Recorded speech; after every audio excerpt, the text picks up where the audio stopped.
The desert itself breathes like a predator. At noon, heat mirages shimmer across the bone-white gulch. A wagon's cracked axle leans into the canyon wall, its splintered tongue jutting like a broken rib.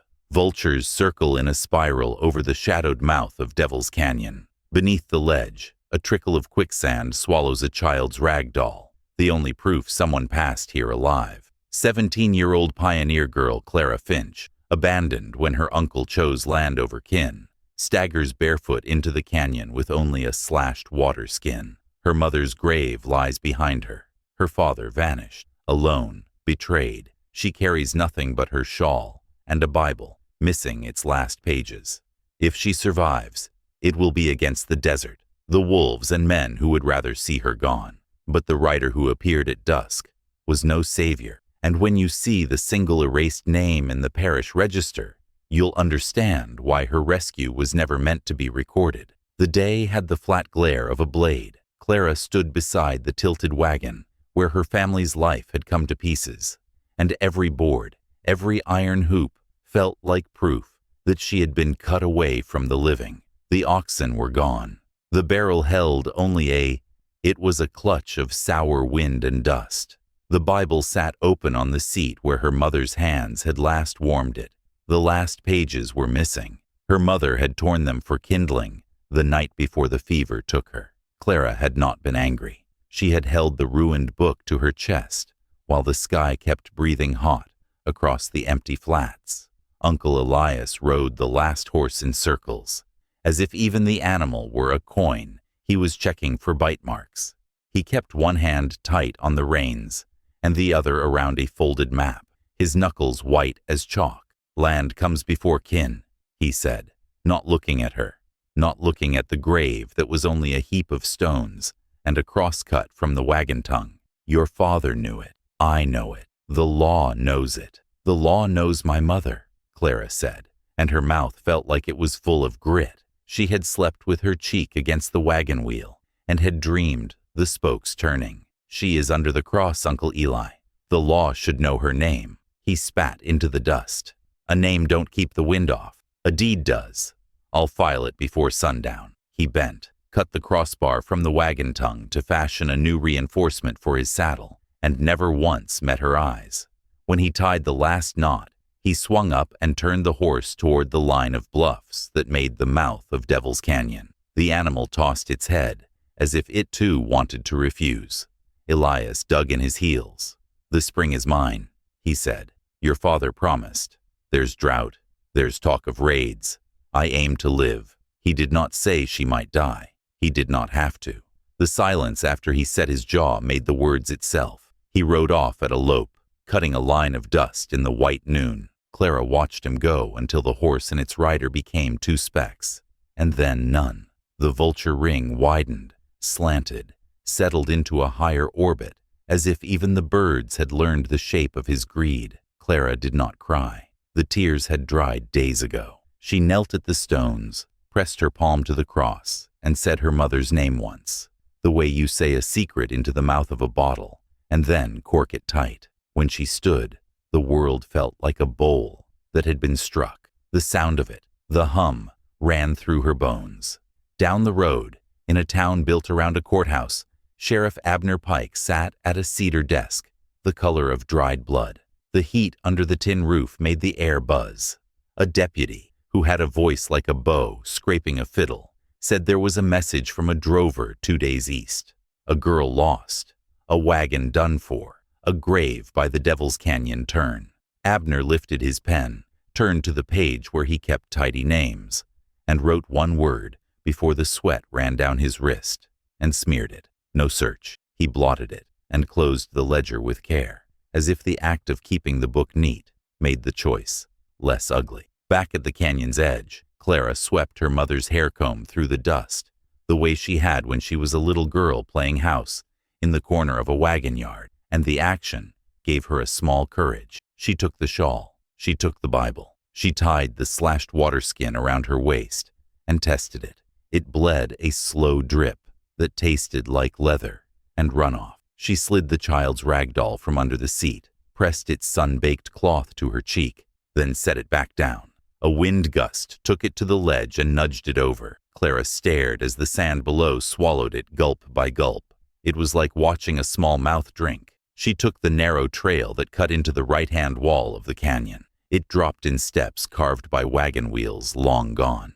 Every step brought colder shade and a new smell: dry sage, lizard musk, stones that had been hot a heartbeat ago and were already giving up their heat to the dark. She dragged the slashed water skin, so its drip marked her passage. She marked the wall with the comb each time the path turned, scratching a V for Finch in the soft red where the sandstone flaked. The air changed again, a hush, then a whisper that could have been wind or an old woman talking to herself in another room.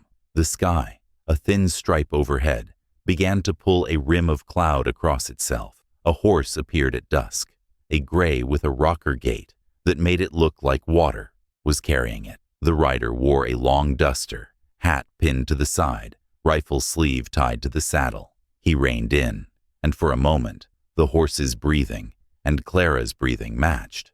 "That your wagon up yonder?" he asked. The voice had the sour humor of a man who'd made choices he didn't like and now wanted someone else to trip first. Clara nodded. He did not introduce himself.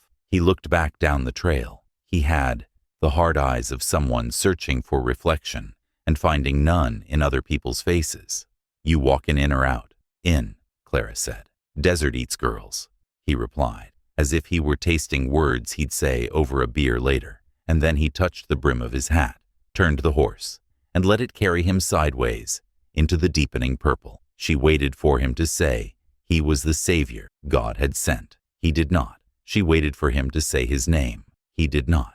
When the hoofbeats were gone, the silence came apart into two sounds: the coo of a pigeon far above and the slide of tiny stones under her own foot. She went on. Night made the canyon a throat. She tucked herself into a shelf under a jut of rock and counted breath until her shoulders stopped quaking. She woke to the sound of something sighing near her hand and jerked away, but it was only wind finding a hollow in the rock, making an old flute. She dreamed of her father. He stood in a door he had not opened in years, his face in shadow, his hands holding something she could not see.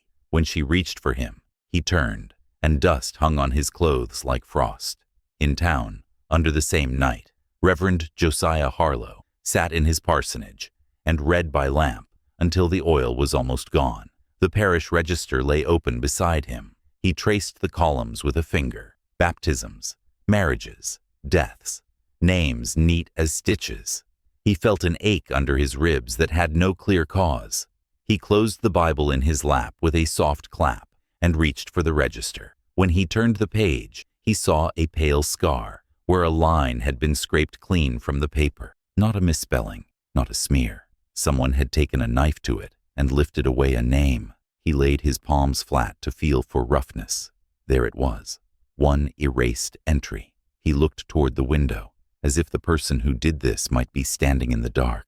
"Lord," he whispered, "what are they trying to hide?" At the undertaker's, Jonah Pike, who was too young for the shadows under his eyes, stacked surplus coffins by height and listened to his father hum as he sharpened a small saw. The ledger sat open on a barrel.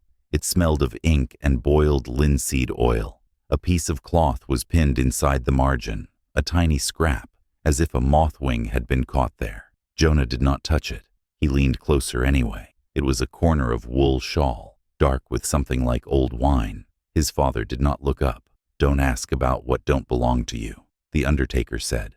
"Whose is it?" Jonah asked. His father pressed his thumb to the saw's teeth to test them, and a red dot rose like a moon from the pad. "Belongs to the canyon," he said. "Two feathers, hunting sign in the low hills at dawn, tasted a dream that had followed him into the day. In the dream, a raven had turned its head, as if to show him a second eye, hidden in the black. He could smell the river, though there had been no river in the dream. He could taste ash. He knelt and set his palm to the ground. The soil had the chalky feel of a place that once knew water and no longer trusted the memory. He had lived long apart from his own people, scouting for other men and their arguments. He had put his back to the world, and then the raven had looked through him, and he woke with an ache, like a rope, pulling him toward the canyon. He took the ache as a kind of duty. He stole nothing from anyone, and yet as he set out, he felt like a thief of time. Clara moved in the early light, when the shade was deep and the stone held night cool. She chewed cactus pulp until her mouth numbed and spat the fibers. She followed side gullies that carried a skin of damp. When she found a trickle on rock, she used her shawl as a wick, wet it, and squeezed the moisture into her mouth. It tasted of bitterness and old tin. She nodded thanks to the rock anyway. When she turned the next corner, a snake lay across the path, not coiled, but laid out like a rope someone had dropped. It lifted its head and flicked its tongue once, and she stopped. Her father had taught her 3 things. A snake is honest if you let it be. A man is honest until money touches him, and the wind is honest, except when it is a liar. She let the snake pass. She did not have boots.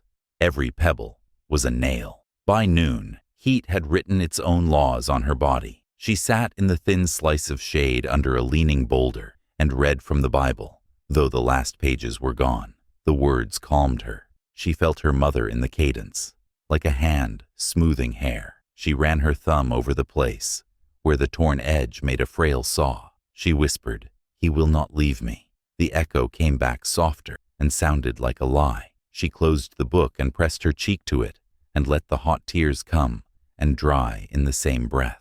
Up on the rim, Ruth Calder, who had been a wife and was now a widow, walked the edge of the canyon, looking for a sign that would make her stop seeing her husband's last face. Every time she closed her eyes, she found a doll's track. Then, the doll itself, half swallowed below a ledge, one black button eye, looking up like a coin at the bottom of a well. She lay on her belly and reached, and the sand moved like a sigh around her wrist. She felt the tug and drilled her elbows into the rock to hold herself. She could not quite get the doll. She rubbed its cloth head once with her fingertips, as if that were a blessing, and withdrew. She sat back, breathing through her nose, breathing slow, the way she had when pain had made a home in her body and would not leave. She saw other marks, pale scrapes, short, in a pattern that made her think of a girl's hand working fast. She stood and followed the scratches along the rim. Ruth's grief had made her soft in the places it did not make her hard, and she did not yet know which side would win. Elias Finch reached the courthouse in a riding haze and stepped into the shade with the quickness of a man who thinks speed will hide his fear. He set his name in careful script on a line that would make a spring his own. He did not mention Clara. He lifted his head to the shelf where the parish register sat when it was borrowed for civil matters and had to reach for a page to check a prior claim. His palm rested on the edge, and for an instant, the weight of it felt like a benediction. Then, his skin prickled. He looked down and saw that someone had scraped a name from the page. He did not know whose. He only knew the ache of it. He set his signature, rolled his shoulders, then slid $2 silver across the desk toward Sheriff Pike, who had come in to see the paperwork. "If a man gets lost," Elias said, "best to call it Providence. Best not to go looking for trouble in the rocks." Abner lifted the dollars one by one and toyed with them, setting them on end, letting them fall, as if the sound of the metal might give him counsel. He dropped one. It rolled, spun near the ledger, and fell flat. Some men hear God in thunder. Abner heard him in coins. "Providence," he repeated, wiping his lip. "We will not drag good men into a bad hole." He picked up the coin and did not put it back on the desk. Clouds shouldered the sun out of the canyon. Afternoon fell like a lid. Clara watched the light dim and felt a fresh fear move across her skin. In shade, the canyon changed its mind. Places that had looked open now looked like doorways, sealed by black glass. She found a shallow, scooped cave and crouched inside. The comb had carved a line of V's behind her. They were small. In the cave, she ran her fingers once more over the last torn page, then slid the Bible into the fold of her shawl and slept, sitting up. The sound of feet woke her. Not a man, not a deer. It was the soft, quick tap of a lizard. She smiled in the dark, then felt silly for smiling at a reptile. then reached without thinking and caught it by the tail. The tail came off. The body slipped away and vanished under a rock. The tail wriggled in her fingers like a trapped thought. She let it drop, and half crazy with hunger, put it on her tongue for salt. It tasted of dust and tin. She laughed, and the laugh made her cough. She leaned her head against the cave wall and whispered, "I will live." Two Feathers came down off the north bank at first light, moving the way water moves, always finding the lower line, his eyes reading small marks with the calm of a man who had long ago given up hurrying. He saw her comb marks as if they were written in charcoal on canvas. He saw the places she stopped and the places she ran. He tasted the grit where she had squeezed water through a shawl. He listened to the bent grass and the angle of lizard scat and the white scrape of bone where a rabbit had become food for something that hunted at dawn. He stood in the place where the doll had gone down. He did not lie on his belly to reach. He studied the slide marks on the sand's face and nodded as if the earth had spoken a single word he understood. He saw the ragged drip line from a slashed skin and felt anger, not at her, not at himself, but at someone he had not yet met, who had thought a cut in leather would not be a wound in a soul. He moved on. Clara woke to a shadow across the cave mouth and jerked back before her eyes told her it was a bird. A raven stood at the lip, head cocked, feathers oil-dark in the morning light. It hopped once, peered in, and gave a single sound that was not a croak, but something like a latch being lifted. She had never been superstitious in the way the old wives had taught, but she felt a small weight slip from her chest when the bird turned and flew toward the bend riverward. She followed. She came out on a small wash where the sand made circles like a sleeping animal's breath. She saw small tracks overlaid on the swirl, a man's moccasin print, toe turned a little inward, the stitch pattern clear along the edge, and the smaller marks of a lizard zigging. She froze. "Hello?" she called, and her voice vanished between the walls, as if it had always belonged to them. She walked 2 more steps. A man stepped out from behind an angled slab and raised an open palm. He did not look old. He did not look young. He looked like someone time had used a lot without managing to smooth. "I am Two Feathers," he said. "You should not be here." "I am Clara Finch," she said. "I should not be anywhere." "You are hungry," he said, and he offered her a strip of dried meat. She took it and chewed, and felt shame, and then relief, and then the simple human gratitude that collapses people without warning. She sat down on the sand and put her head in her hands and cried into the crook of her elbow because chewing had reminded every bit of her that she had a mouth and a throat and a belly that wanted to be alive. Two Feathers waited, the way a man waits when he has watched rivers run dry and fill again a dozen times. When she finished, he pointed at the ground. "You mark the wall with a comb," he said. "Good, but sand takes better. Watch." He stroked his hand across the wash in a short repeating pattern. He made arrows with 2 fingers to point toward water. He drew a broken circle to warn of sink. He drew a swift line for wind. He drew a pair of small angled slashes that together could be read as her name if a person knew he was looking for a girl. "You make these," he said. "I will find you if you are not here when I come again." "You will leave me?" she asked, too quickly, the child in her voice showing its face. "I will find you food," he said. "And the men here," he added, "they throw iron words. They come with leather books. They like to tell you who you are. You stay where the rock holds you, and the wind can speak. I will come back." He taught her in the next small hour how to scrape the skin from a prickly pear pad and chew the thick wet. He showed her where to look at the base of a rock for water, trapped overnight. He knelt at the track of a small thing and said, "Lizard," then at the scuff of a bird's hop and said, "Quail," and at a heel gouge and said nothing, because the gouge made his mouth go hard. He erased it with his hand and did not explain. When he left, he moved only 4 steps before he turned. "The bird came to me too," he said, "in sleep, Raven. He looked at me as if the inside of me were a room. I came because of that. It is not good to leave a door open in yourself." She watched him go. The walls felt taller with him not there. She did as he said, and made marks in the sand with the edge of her hand, and then sat with her back to the rock, and closed her eyes long enough to feel her heartbeat come out of her throat and back into her chest. Gossip rides faster than a horse. In town, a woman who had seen Ruth Calder at the Mercantile, with her hair unbound, said it meant she had taken leave of proper sense. She said Ruth had been seen walking the rim of the canyon, where the dead whisper and the lost come up only as dust. The talk walked itself into the church vestibule, where Reverend Harlow listened and said nothing, and then into the courthouse porch, where Sheriff Pike lifted his chin, as if the words were flies he could ignore. Someone said the girl had been taken by spirits. Someone else said it was worse.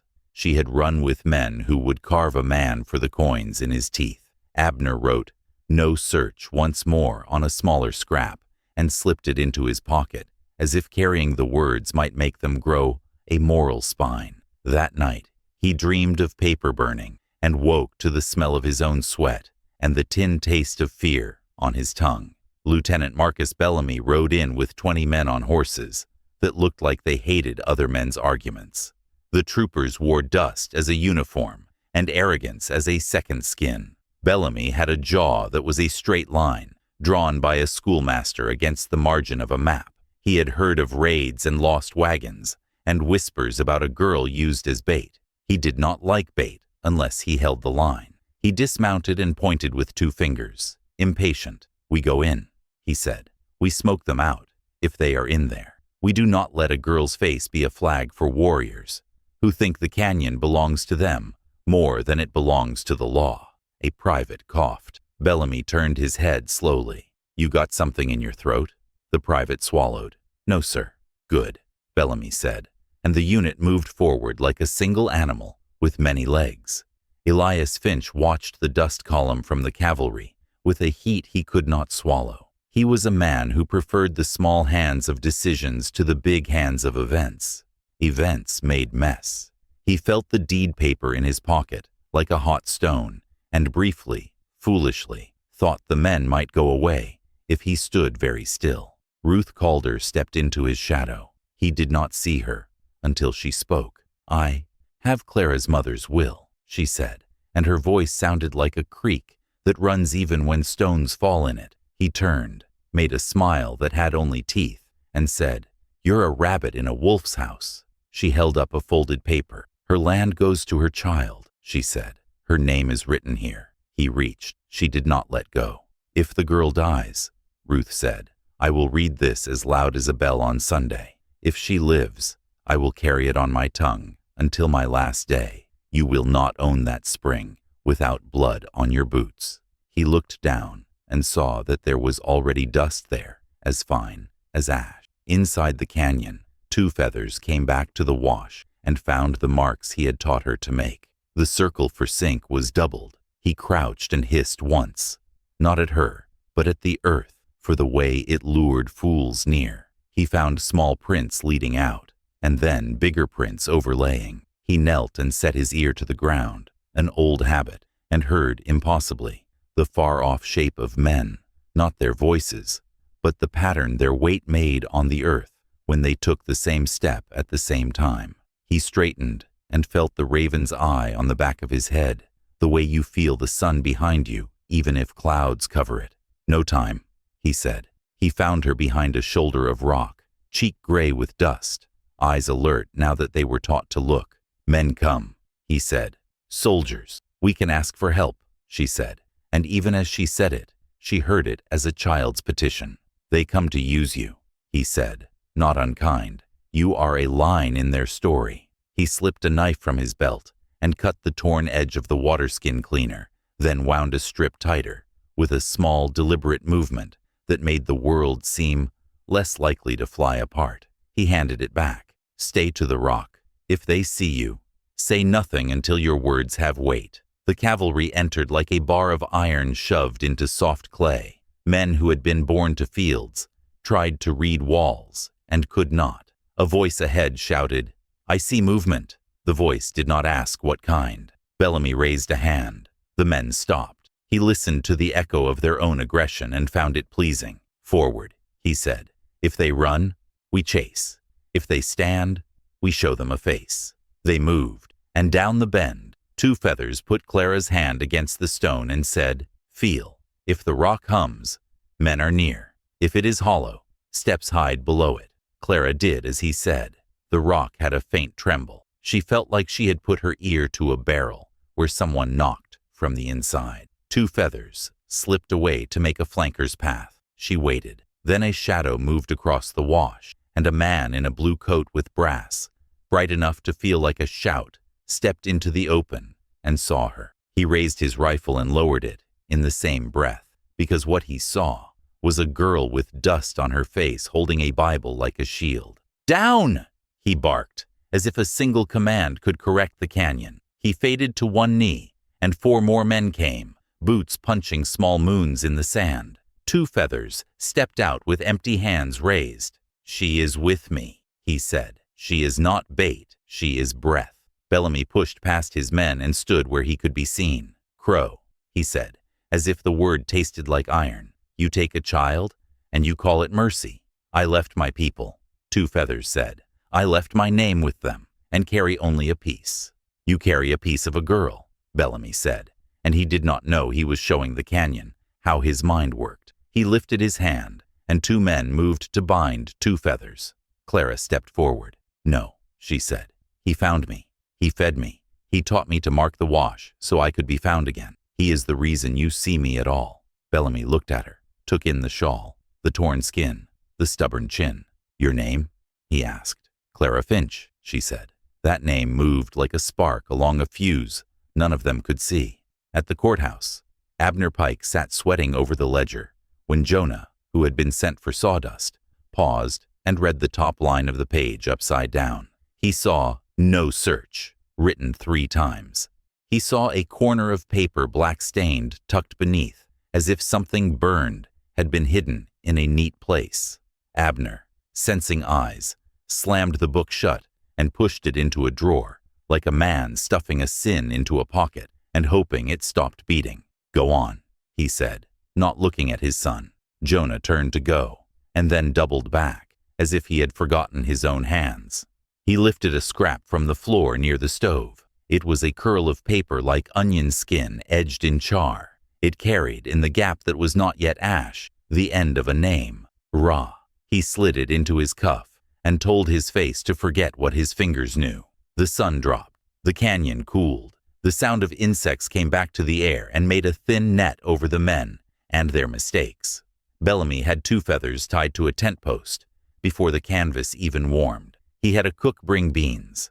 He had a bottle uncorked. He had a story in his head in which he was the man who brought a girl back and chased a ghost tribe deeper into rocks until ghosts learned to stay put. He did not add to his story the anger of a woman on the rim with a will folded flat and waiting like a blade under cloth. He did not add the ache of a priest who had touched an erased name and could not unfeel the scrape. Clara waited until the camp's talk softened and thinned, and then she slid under the tent wall, where shadows pooled. "You said words must have weight," she whispered to Two Feathers. "Mine do now." She lifted a knife. The light found it and put a thin line on the steel, like the first star. "If I cut you free, will you run?" He shook his head. "I will stand," he said. "Running is for when the ground falls. It has not yet." She cut the first rope. She cut the second. Footsteps came. She put the knife in her shawl. Two Feathers stood without a sound, as if he were just a new shadow, joining the old. A soldier lifted the tent flap. Two Feathers raised his bound wrists, as if they were still tied. The soldier yawned, scratched, and left. Outside, a horse stamped, and another answered, and the horses put a small dialogue into a world where men only knew how to shout. Gunfire erupted as if the canyon had been holding its breath all day and chose that precise moment to cough. A shot cracked near the wash. A man cried out. Another answered. Clara flinched. Two Feathers stepped in front of her with a motion so smooth it felt like she had imagined it before it happened. Bellamy shouted orders. Men ran not toward danger, but toward where their officers' voices were. because that had been trained into them harder than sense. Across the wash, from behind a rock, a third party fired, a settler drunk on fear, or a boy who wanted to hear his own courage. The first bullet struck a kettle. It rang. The second struck a tent pole. It hummed. The third struck a man in the leg and turned his shout into a sob. Men shouted, "Crow!" and shot at shadows. Other shadows answered. Clara moved like water moved in the cracks, staying to the stone, tasting the grit in her teeth, hearing her mother's voice say, "Keep low, keep quiet, stay alive." Two feathers pulled her behind a slab that had fallen from the wall long ago. He put his palm on her head without looking, the way a father steadies a child as a wagon wheels past. The sound of the guns grew less like thunder and more like hail, each shot a small, sharp patter with its own mean purpose. Through the sudden storm, a figure walked careful and straight, holding paper as if it were a martyr. Reverend Harlow stepped into the camp with the parish register under his arm and his other hand raised as if the gesture alone might bless the canyon into listening. "Stop," he called. "Stop. There is a name here that must be heard." Bellamy turned, half in anger, half in relief to have something he could call foolish. "Get out," he hissed. "Men are dying for your noise." Harlow held the register higher. "A girl's name was scraped from this record," he said, voice steady, despite the echo of shots. "Her name is in God's book, even if it was cut from mine." The wind riffled the pages. The book fell open to the scarred line. The thin lamplight from a tent made the scraped place a pale stripe.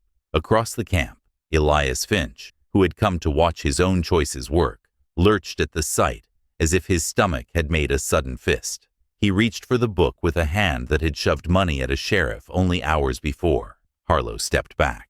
"No," he said, calm as a man draws breath before breaking down. In that breath, everything tilted.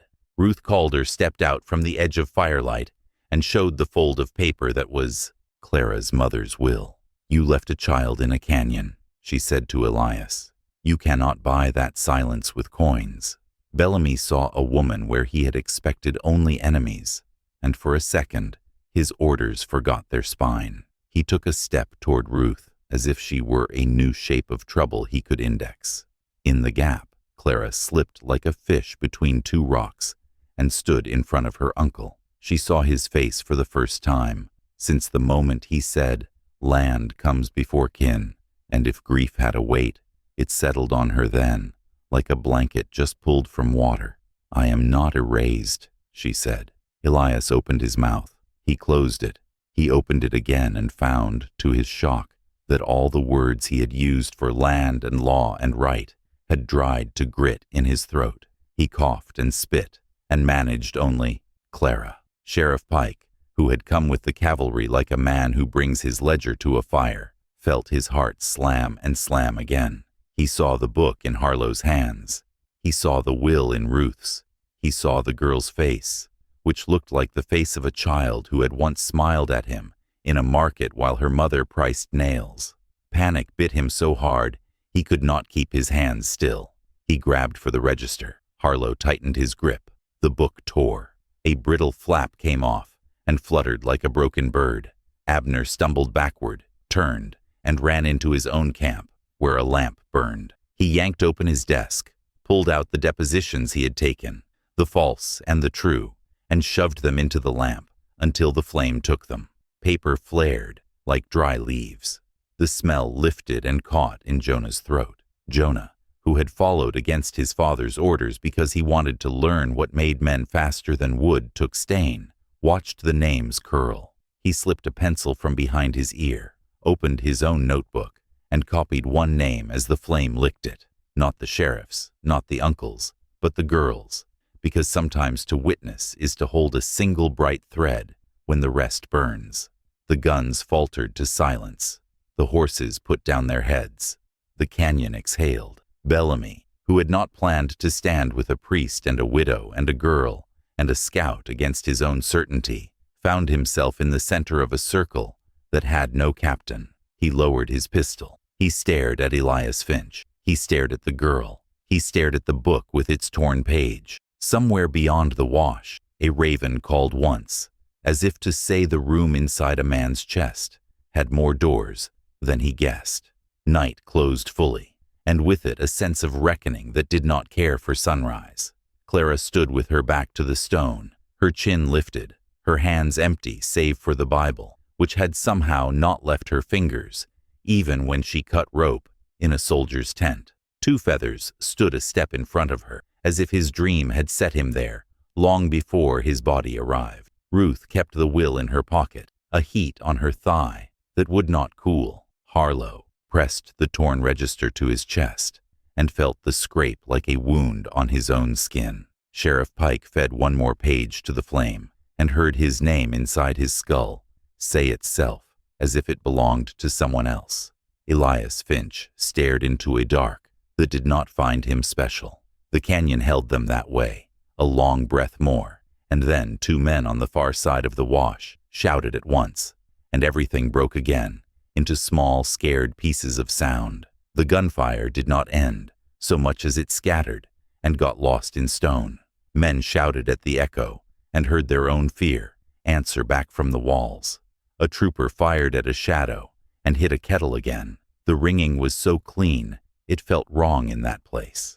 Two Feathers took Clara's wrist and guided her to a crease between boulders that smelled of old water and iron. The crease narrowed until her shoulders brushed rock. She thought she would be trapped, then felt his hand lift, and a hidden step let them rise into a small shelf above the wash. He put a finger to his lips. She nodded. Below, Lieutenant Bellamy barked orders with a voice that was trying to convince itself it had not already lost control. "Hold your fire," he shouted. "Hold." The last word broke when another rifle cracked from the rim. Ruth Calder did not carry a gun. She stood with her hands open, holding nothing but paper and rage, and called over the chaos. "Stop this foolishness. The canyon will bury your noise and forget your names." Sheriff Pike threw another paper into the lamp and winced when the flame licked his wrist. He stamped at a coal that jumped to the tent mat. Jonah Pike put his palm over his own shirt pocket to feel the small press of the charred curl he had taken from the floor by the stove and the penciled name he had copied. He felt, too, the pin that held the little scrap of shawl in his father's ledger, though he was far from the shop. He had not thought of himself as the kind of person who stood in the way of men like Bellamy and Elias and Abner. The canyon made him feel small and clear, the way a boy feels when he first sees his own bones on a doctor's table. He stepped to the tent door and looked out. The priest held his book like a shield. The widow held her paper like a blade. The girl, Clara, was gone from where she had stood. For a heartbeat, he thought the canyon had eaten her whole. He did not know her feet were on a shelf above his head.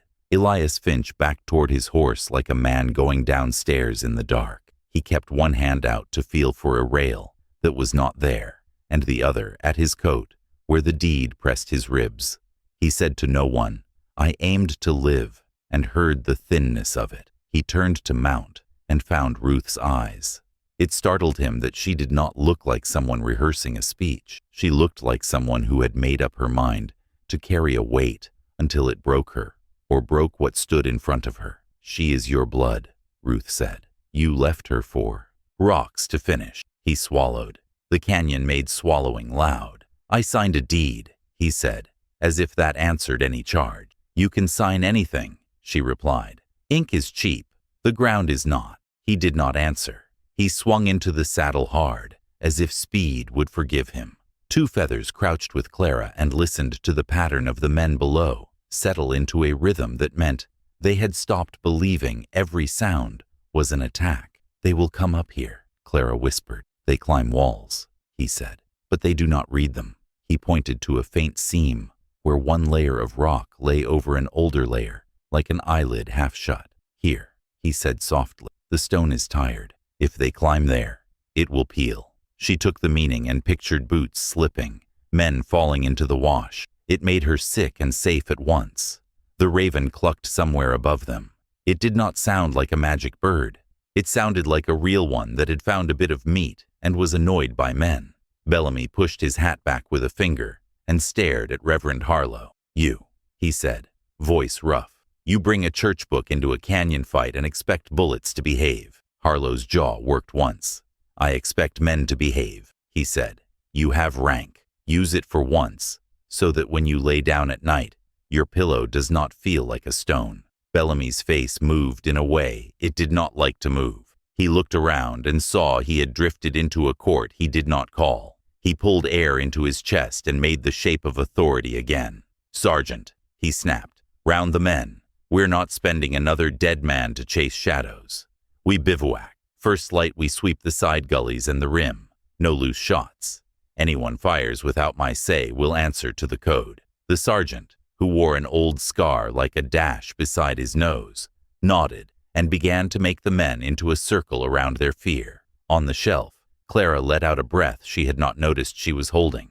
Two feathers kept watching Bellamy's body, not his words. He gave a small nod. This one listens to himself when he is alone, he murmured. He can be moved by shame. Clara frowned. If shame moves him, why did he tie you up? Two feathers made a small smile that did not reach his eyes. Men are rivers. They are many water at once. Night grew close. The first stars lit, and then were swallowed by a slow sheet of cloud. The air felt like breath in a closed room. Men shifted in their blankets and muttered to old hurts.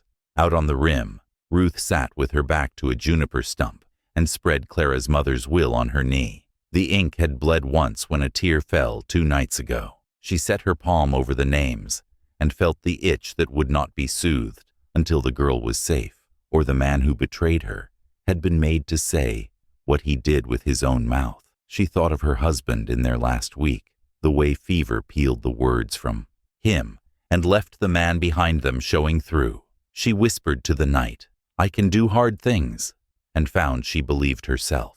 Abner Pike's hands finally stopped shaking when there was nothing left to burn. He stared at the lamp's chimney and at his reflection in it, warped and small. He remembered, without wanting to, the day Clara had tried to lift a bucket in the market that was too heavy for her, and he had lifted the other handle and said, We share, little miss. He had believed himself then, without effort.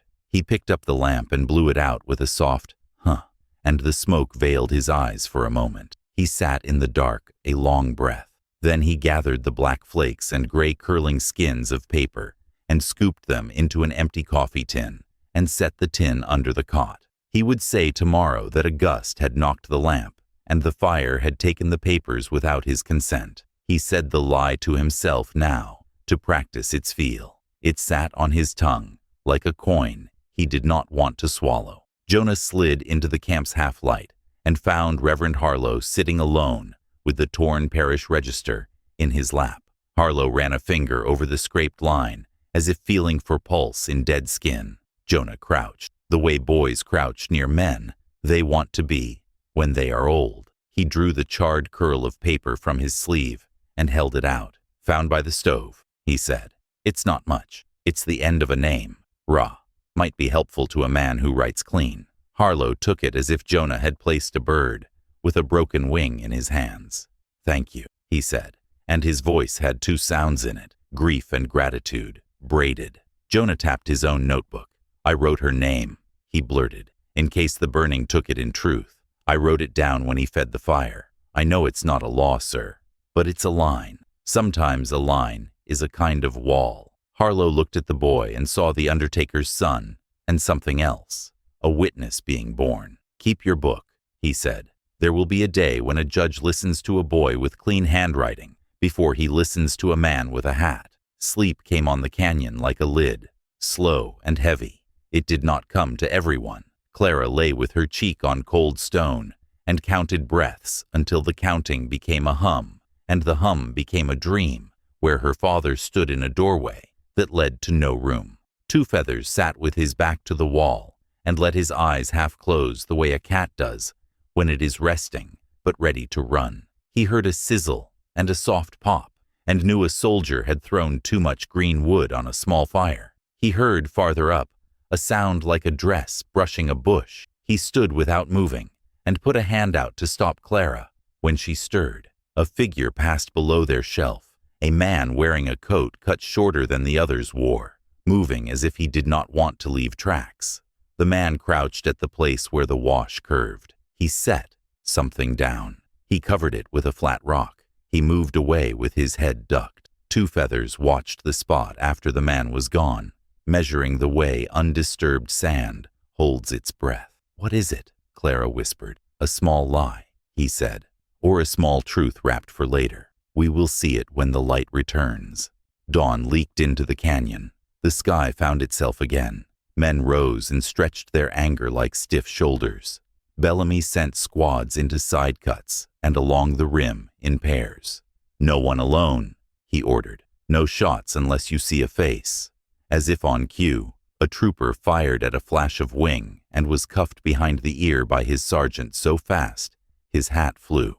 Ruth followed one patrol at a distance until they tired of her footsteps and snapped that she should go home. "This is my home," she said plainly, and kept walking. Two Feathers led Clara down from the shelf by a different seam than the one they had climbed. He moved to the place where the soldier had crouched in the night and lifted the flat rock. Underneath, a folded paper waited like a lizard beneath shade. He used 2 fingers to pick it without smudging and opened it with care. It held words cut short, a deposition that had been started and never finished, as if the hand that wrote it had lost nerve or had been interrupted by a heat it could not beat. The words were Abner Pike's. The lines told a small story of a message received and a decision made and a coin taken and a search not ordered. The last sentence was half-inked. "I, Abner Pike, do swear that," and then blank. Two Feathers folded it and gave it to Clara. "This," he said, "is a bone that will be found, no matter how much dirt you throw." She tucked it under the Bible's torn end, as if slipping a confession where God kept his own words. "Why would he leave it?" she asked. "A man tries to put his guilt somewhere his eye won't trip on it," Two Feathers said. "He hides it where he thinks the earth will keep it. Men forget the earth speaks." Lieutenant Bellamy's men found nothing that matched the shape of victory. They found lizard scat and quail prints, and the place where a snake had made an S in dust. They found vulture feathers. They found a child's comb scratches on the red wall at a turn, and looked at each other uneasily. "Spirits," one muttered. His partner snorted, then stopped laughing when the wind sent a small sift of sand down that looked like breath. They returned to camp with the looks of boys who had been sent to fetch and brought back empty hands. Ruth picked her way to the spot where Two Feathers and Clara crouched and let herself be seen before she spoke so as not to startle. Clara's eyes flicked to her and filled and steadied. Ruth sat on her heels because standing above a girl as thin as a willow whip felt wrong. "I hold your mother's will," she said softly, and watched the name work its way across Clara's face. "She wrote your name in the hard place of it. I will read it in town, or whisper it in the canyon, or carve it on a rock if I must. But you will not be erased." Clara reached for the paper without knowing she had moved. Ruth did not give it yet.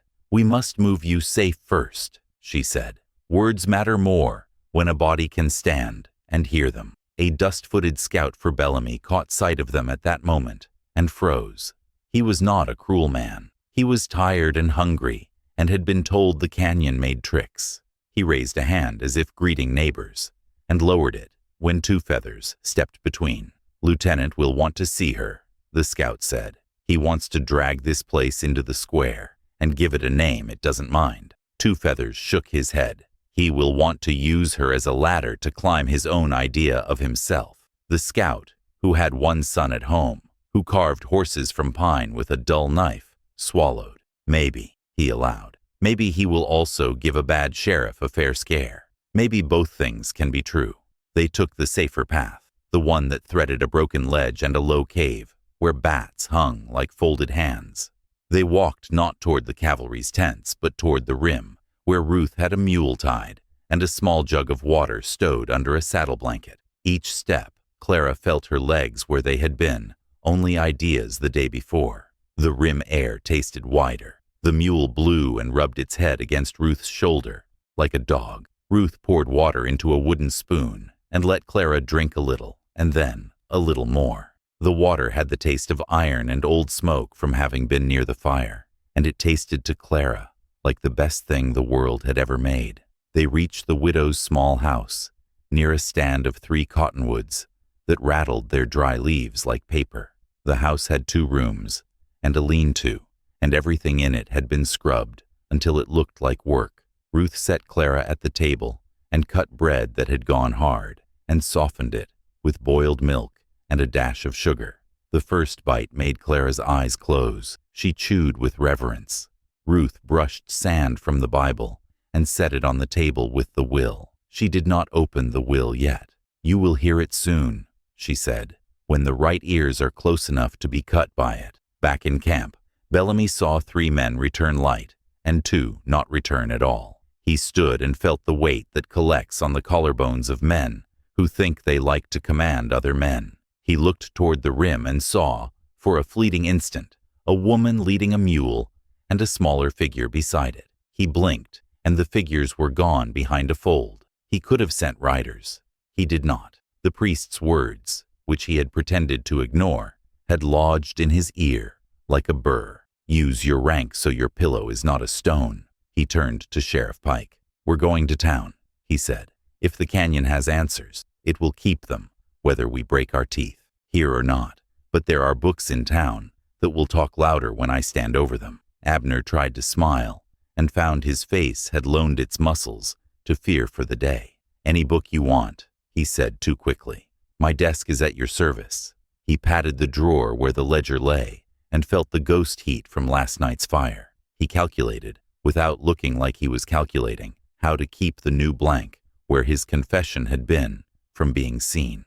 Jonah went on ahead, at a pace that looked like he was running an errand, and felt like he was carrying a lighted wick that would burn his hand if he slowed. He reached his father's shop and lifted the ledger from the barrel and stared again at the pinned scrap of wool. He had not asked where his father had got it. He pressed his thumb to the stain and drew it back. The brown flaked on his skin. He wiped it on his trousers and opened the ledger to a clean margin and pinned the charred curl of paper beside the scrap, as if a small altar could keep 2 truths from blowing away. The cloth that proved blood had gone out of a body somewhere near Devil's Canyon, and the little torn syllable that proved a name had been half saved from a flame. Reverend Harlow stood at his pulpit and read lines that had nothing to do with the valley's news. He read them in a voice so even that the few who had come just to cool themselves on wooden pews frowned and tried to hear themselves in it. When he finished, he closed the Bible and opened the parish register. He looked at the erased line. He thought of his own soft hands holding a pen, while other men's hands held ropes and reins and rifles. He set the register flat on the pulpit and placed his palm over the scraped place, and spoke in a way that was not exactly to the congregants, and not exactly to the rafter. "A name was taken," he said. "I cannot say all of it. I can say it begins with C and ends with A, and the letters between are what a mother says first when she sees her child's face." He did not look at Abner Pike, who stood in the doorway watching, but he felt the sheriff's attention, like heat behind his ears. At Ruth Calder's table, 2 feathers set the folded deposition and the Bible side by side and studied them, the way a man studies a map, not to find roads, but to see where the mountains force an honest road. "This is a snake-shedding skin," he said, tapping the paper with a half-oath. "It looks like nothing until you hold it up to the light and see the pattern." Clara touched the paper.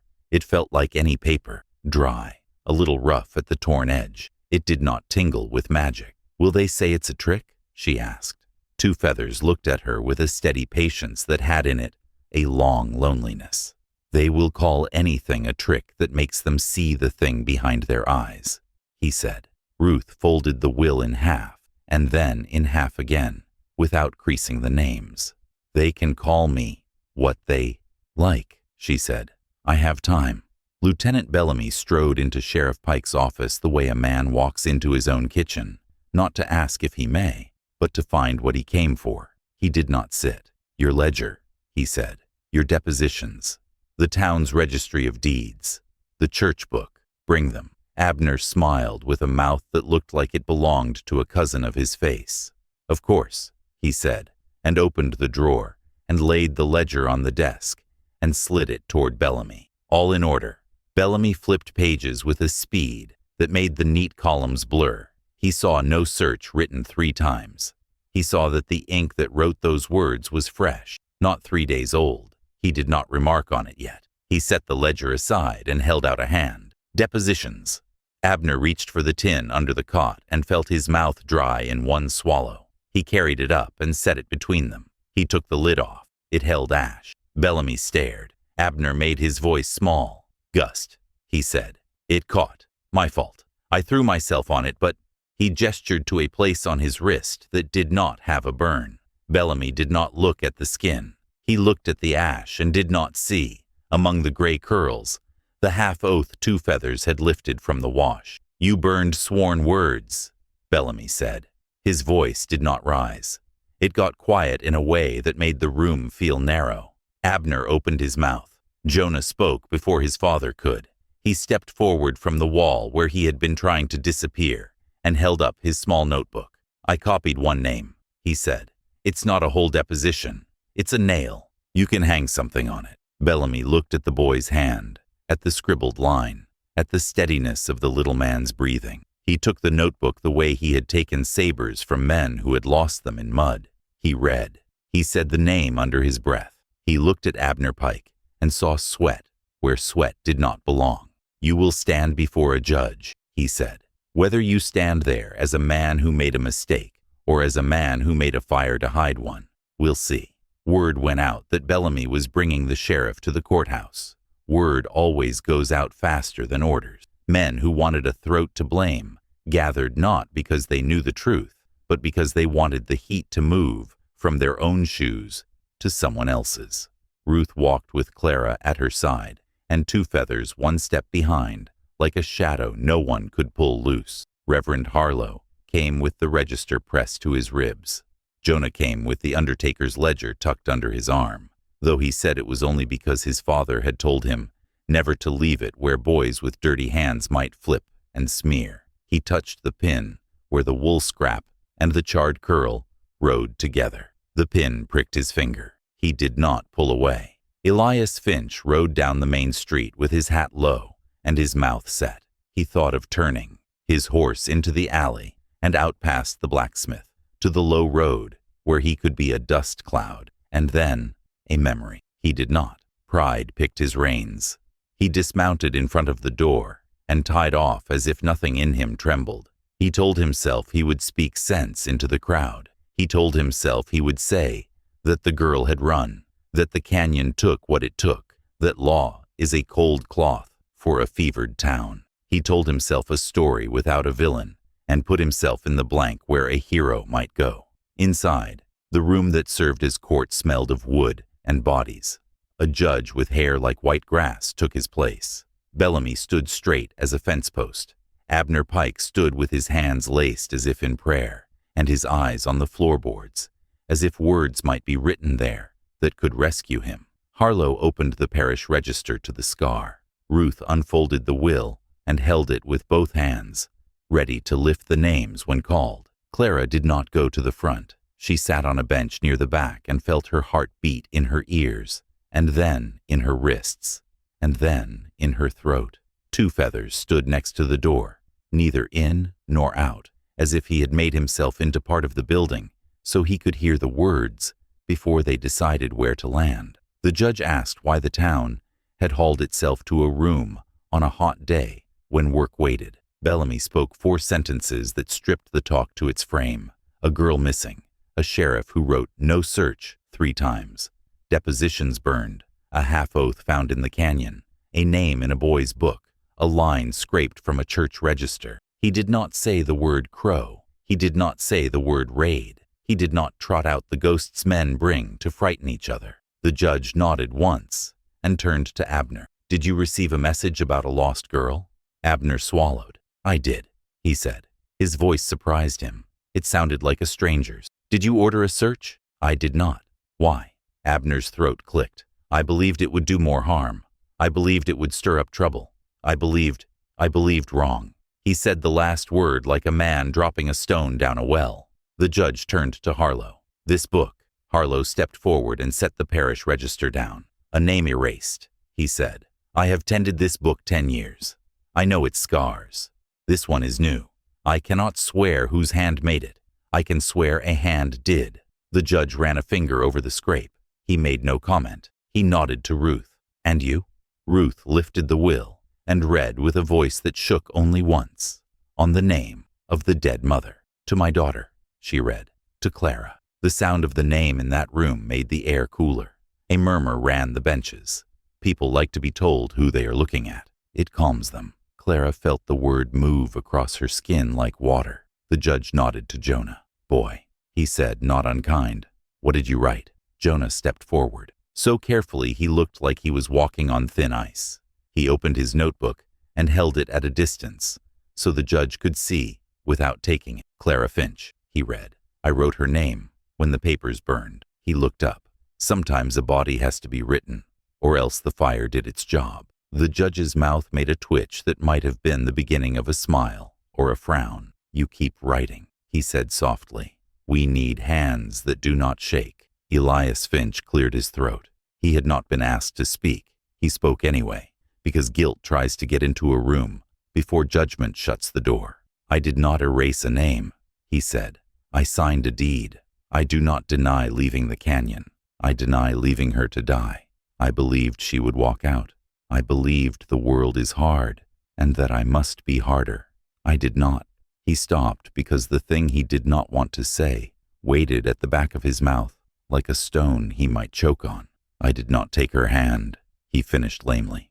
The judge looked at him a long moment. That, he said, is exactly what you did not do. Outside, a horse screamed. It was the kind of sound that slices thought in two. Two Feathers turned his head the way a wolf does when wind shifts. He smelled smoke. He moved to the door and looked up the street. A line of riders approached. Not cavalry, not settlers, faces painted, feathers bright. A small company of crow men and 2 women rode at an easy trot that said they were not afraid of this town or its arguments. In front, a man with a narrow scar down his cheek looked like a stake driven into the day. 2 Feathers slid out and stepped into the middle of the street without raising his hands. The man's eyes found him as if they had been waiting. He made a small sign with his chin that a boy learns at a fire and a man uses at a gate. 2 Feathers answered with a flick at his wrist. They had known one another in another season and under another name. The crowd poured out of the courthouse like grain from a torn sack. Bellamy came second. He lifted a hand that meant, hold. The leader of the small crow party spoke in a voice that let the air know he trusted it to carry his words. A girl went into our shadows, he said in English. A man from us went in after her. Men with brass caught him and tied him like a thief. We came to unmake that knot and to ask a question. He turned in the saddle, found Clara in the doorway, saw the dust on her face, the Bible in her hand, the narrowness of her shoulders, and took her whole measure in one look, the way men do when they grew up where the land doesn't forgive. Did he keep you alive? He asked. Clara swallowed and nodded. Yes. Then the knot is undone, the leader said, and looked at Bellamy without blinking. Bellamy's jaw made its straight line. It is undone, he said. He did not let himself look at 2 Feathers as he said it. He did not want the canyon to see softness in him while the town watched. The leader's second sentence was a small knife wrapped in a cloth. A man with a white hat came to our camp last moon, he said. He asked for help finding a spring. He said a girl did not matter. He offered tobacco and a mirror. We sent him away with dust on his boots. He pointed with his lip at Elias Finch. It was not dramatic. It did more harm than shouting. Elias felt the point like a finger pressed to the back of his neck. He forced his mouth into a smile that aimed for contempt and landed on sick. Liars. He said to no one. The leader did not answer. He did not need to. The silence did it for him. The town was a box of tinder. It takes only one spark to name who burned it. A drunk on the edge of the crowd threw a word that had started wars before and will start them again. A boy picked up a stone and then set it down when Jonah's eyes met his across the street with a look that said, I could be you if my hand didn't have ink on it. Bellamy raised both hands and made his voice a plank to carry men over their own foolishness. "We are not killing anyone today," he said, and the surprise of hearing it stopped the next bad thing from happening. He turned to Elias. "You will answer to the court for abandonment," he said. "You will answer to deeds for the spring." He turned to Abner. "You will answer for fire where ink should have been."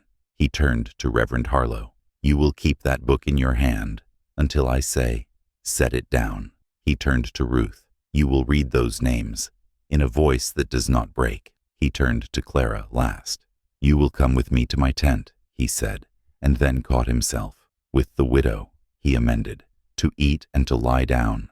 The rest we will do when your hands stop shaking." Clara's hands had stopped shaking 10 minutes before he spoke.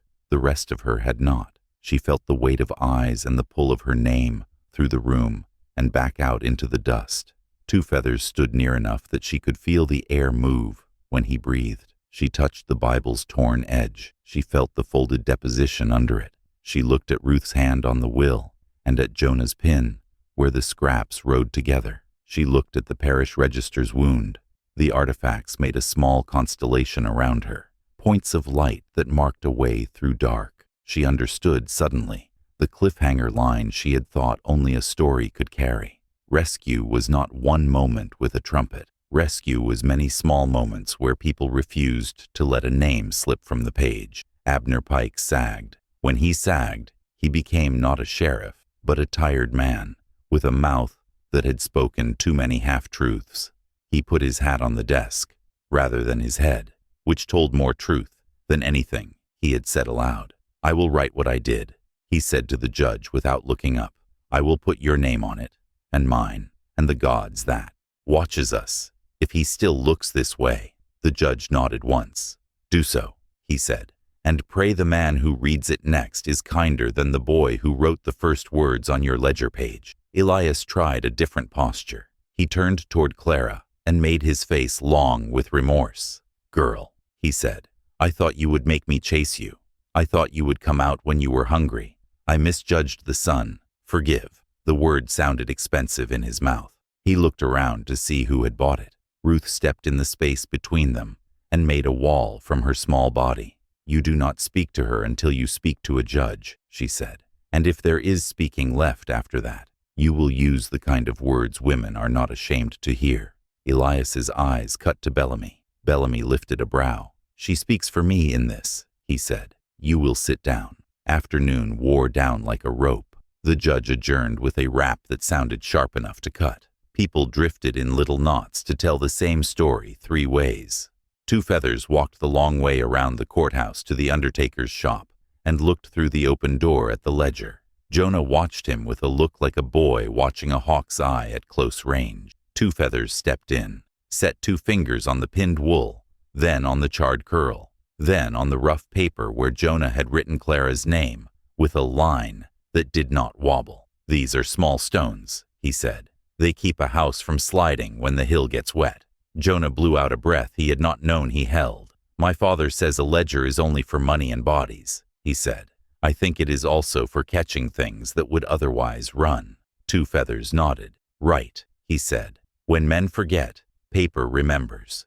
When paper burns, someone must remember the remembering." At Ruth's house, Clara slept for an hour and woke with a start and both hands gripping something that was not there. Ruth put a cool cloth on her forehead and told her a story with no beginning and no end, just the middle, where a woman carries a bucket from a river and spills none. A story built to teach a body to breathe. Clara's breathing slowed. She opened her eyes. "I want to stand in the church when he reads my name," she said. Ruth smiled without showing teeth. "You will," she said. "And before that, we will walk up the street and let the canyon see you alive in daylight, for all who wanted to say, 'Your bones were theirs to count.'" Evening brought wind. It came down the canyon with a smell like wet iron and sage. Bellamy stood at the edge of camp and felt the first cool in days touch the back of his neck. It made him feel his age, which was not old, and his youth, which had been older. He thought of the half-oath and of the boy with the steady hand, and of the priest who held a book like it needed guarding, and of the woman who stood in front of a man with a deed, and of the Yadi, scout, who had not begged when the rope was put on him. He put his hat on and went to Ruth's. Two Feathers was sitting on the step when the lieutenant arrived. Bellamy looked at him. Two Feathers looked back. Neither man liked the other's kind in theory. The canyon had made theories thin. "You kept her alive," Bellamy said. "It was not a question. I kept myself alive standing where she stood," Two Feathers replied. "It felt like the same thing." Bellamy nodded once. The kind of nod men give when their boots tell them something their books forgot to mention. "Tomorrow," Bellamy said, "we go back in for the body the scrap belongs to." He meant the pinned wool in the ledger without saying it. Two Feathers' eyes moved a fraction. "The canyon will give what it wants," he said, "but a father needs a grave." Bellamy did not ask how the scout knew which father he meant. "Yes," he said, "a grave keeps a town from digging its teeth into each other." Night fell with intention. Crickets began their saw music. Men who had wanted blood an hour ago wanted stew now, and a bed with a sheet that did not scratch. Clara and Ruth and Two Feathers and Bellamy walked through town together. That sight, more than any speech, changed the wind. People watched, and then found reasons to look away, and then looked back. Reverend Harlow rang the bell. It made a sound that told men where they were on earth. Inside the church, the candles were already lit. He set the parish register on the lectern and laid a slip of paper over the scar where the name had been scraped, not to hide the wound, but to anchor the truth on top of it. He cleared his throat. He read, "Clara Finch," he said, "the way a man says a prayer and a promise at once." The room held the name like a bowl. Clara stood with her shawl around her shoulders and her Bible in her hands, and listened to her name become a place.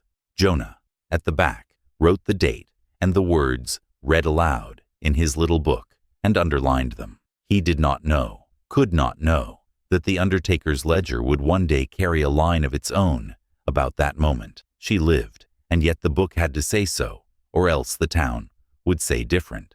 When they came out, the street smelled of rain that might not come. Elias stood under the eave of the mercantile with his hat in his hands. He watched them pass and made a choice that men make when they are cornered. He chose to run tomorrow instead of today. He told himself he would put his papers in order at dawn and ride for the next county and start over with a name that was not his. He did not see the way Two Feathers' head tilted toward him just slightly, like a wolf marking a limping deer. Abner Pike went back to his office and sat at his desk and pulled a clean sheet and bent his head. He wrote the words he had not wanted to write and dated them and signed them. His hand did not shake. He folded the page once and slid it into an envelope and wrote the judge's name on the front. He laid it under the lamp. He did not light the lamp. He put his hat on the table again. He lay down on the cot and stared at the ceiling until his eyes made patterns in the boards that were not there. He did not sleep. Just before midnight, a wind knifed down. The raven winged past the steeple once and was gone. In the undertaker's shop, the pin that held the scrap and the charred curl together caught a draft from the door and made a small metallic tick.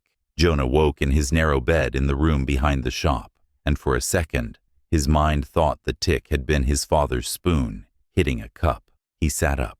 He listened. He heard only the tiny sound of paper moving against paper in the dark. He smiled without knowing why, and lay back down with his hands folded under his head, and saw with his inside eye a page that would one day hold more names than his own small town could imagine. He said out loud to the empty room, "Write clean," and fell asleep.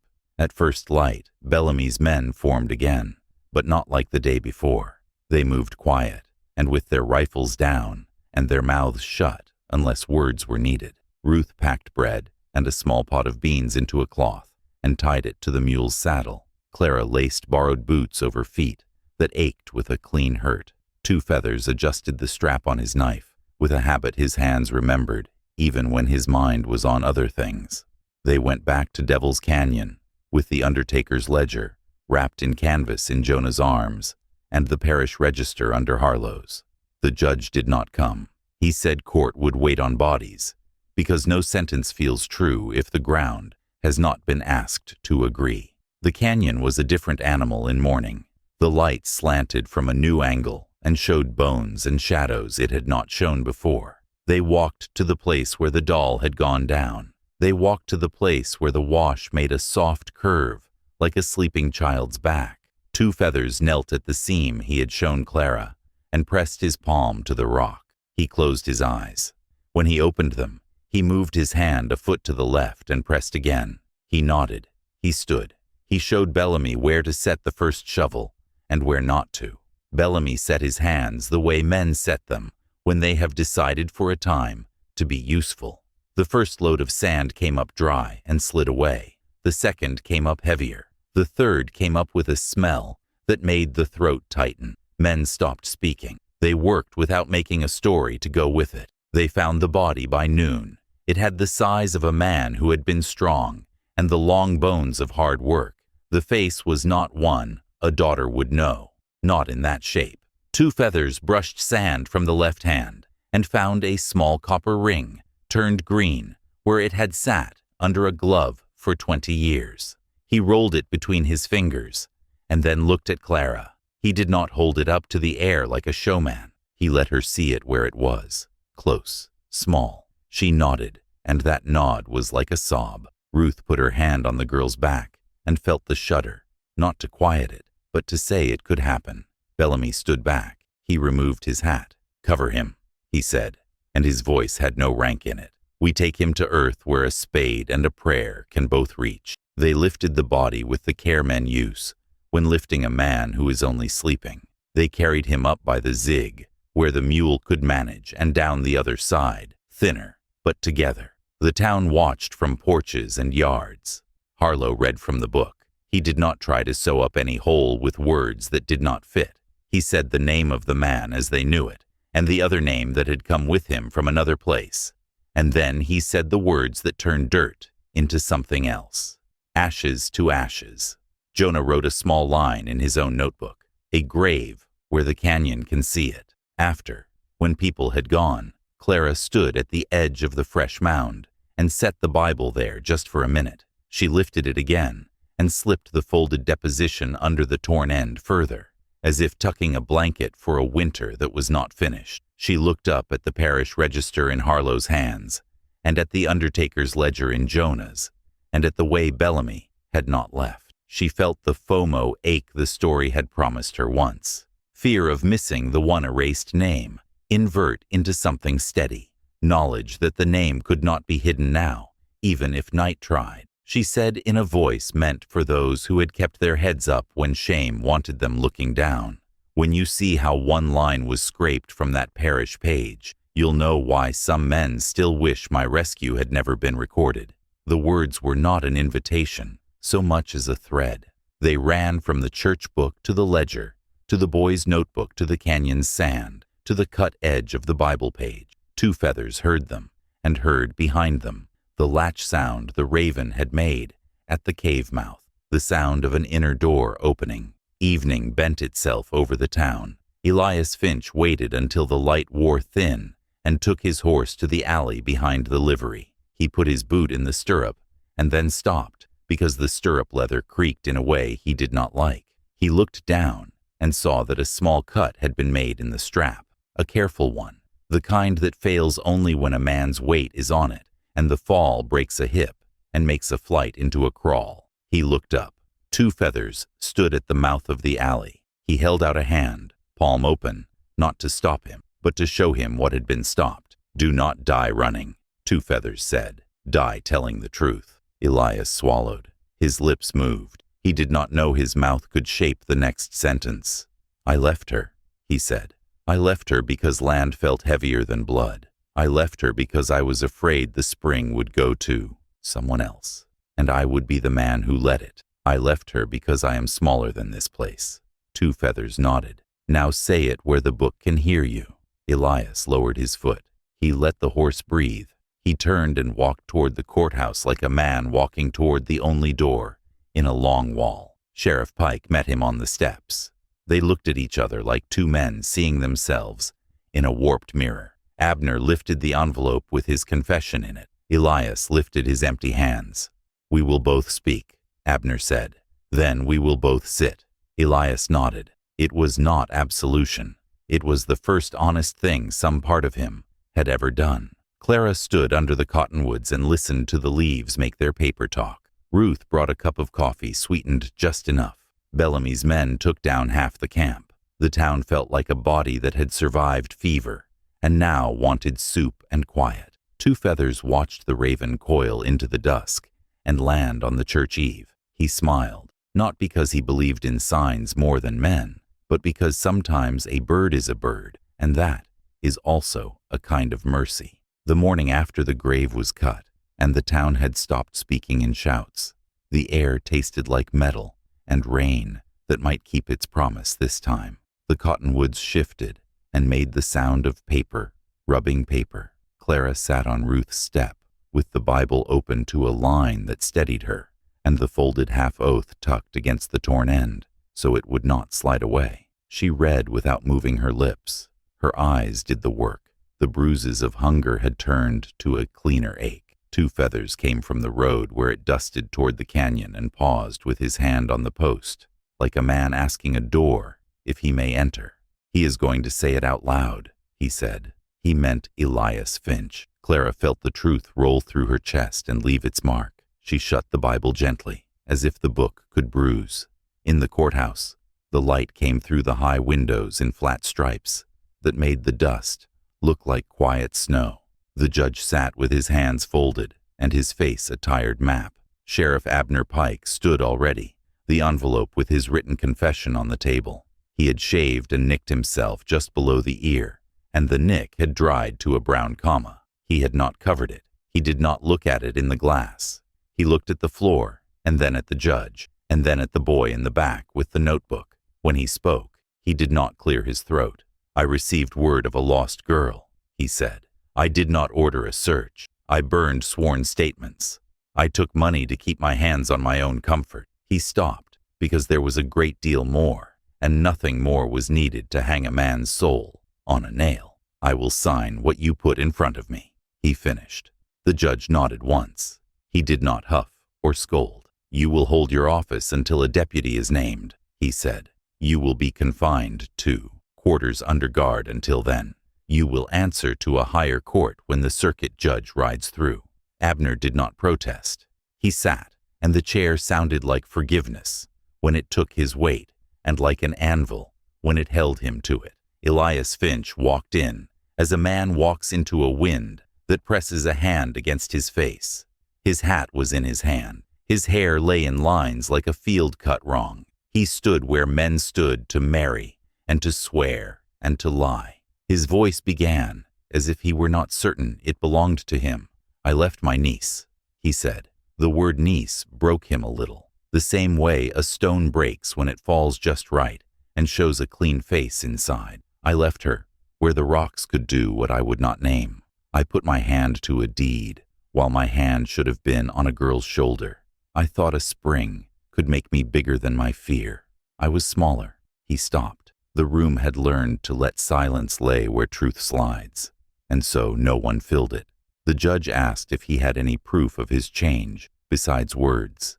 Elias reached for his coat and pulled the deed and held it flat. "I want it in her name," he said. "You can write that the deed changed hands when the law is done with me, or you can burn it and make a new one and not put me on it at all. I do not care how the ink gets there. I care that the spring is not mine." He held the paper out, awkwardly, like a man who does not remember the right way to pass a newborn. No one reached first.